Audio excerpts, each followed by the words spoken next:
జగిత్యాల జిల్లా నుంచి ఇవాళ ప్రధాన వార్తలు ఒకసారి పరిశీలిస్తే జగిత్యాల జిల్లా మల్లాపూర్ మండలం మొగిలిపేట గ్రామంలో మాజీ సర్పంచ్గా ఉన్నటువంటి నాగరాజు అనే వ్యక్తిని అక్రమ అరెస్టు చేశారు పోలీసులు.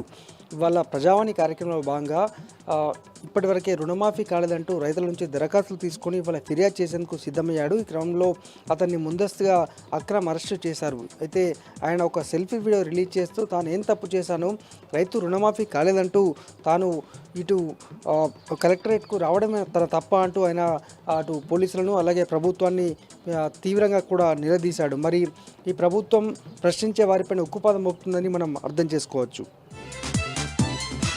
మరొక వార్త, ధర్మపురిలో ఎల్ఆర్ఎస్కు సంబంధించి ప్రభుత్వ స్కీమ్ను ఎండగడుతూ ఇవాళ ధర్మపురి మున్సిపాలిటీ వద్ద బీఆర్ఎస్ శ్రేణులు పెద్ద ఎత్తున కూడా ఆందోళన నిర్వహించారు. ఈ ఎల్ఆర్ఎస్ స్కీమ్ను తక్షణమే రద్దు చేయాలి, ఎందుకంటే పూర్తి స్థాయిలో అసంబద్ధంగా ఎటువంటి విధానం లేకుండా ఉందంటూ వారంతా కూడా ఆగ్రహాన్ని వ్యక్తం చేసినటువంటి పరిస్థితి.